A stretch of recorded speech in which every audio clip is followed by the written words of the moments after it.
दुपारी जेवण करून शिलाई मशीनवर बसायचं म्हटलं तर खूप बोरिंग काम होतं, पण काय करणार, नाईलाज नाही दुसरा. स्वतःचे ब्लाऊज तर स्वतःला शिवावंच लागणार.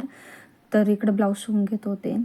ब्लाऊज थोडंसं बाकी राहिलं होतं, पण रियांशच्या शाळेची वेळ देखील झालेली होती, कारण तो आज एकटा शाळेत गेलेला होता आणि गाडी घरी नव्हती त्याला आणायला. तर एकटीच गेले त्याला पायी आणायला. तर त्याचा तिथेच मला हट्ट चालला होता, मम्मा मला काहीतरी कुरकुरी घेऊन दे खायला. मुलांना पायी घ्यायला गेलं तर ते काहीतरी असं घ्यायलाच लावतं रोडनी दुकानमध्ये.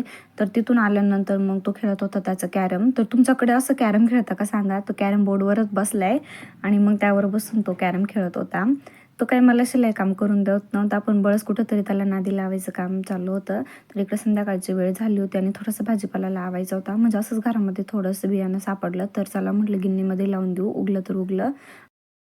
तर काल 26 जानेवारीनं हे केलेलं मुलांचं फोटोशूट, म्हणजे मुलांना रेडी करून लवकर शाळेत पाठवलं होतं. तर असं होतं आजचा माझा दिवस. Bye bye.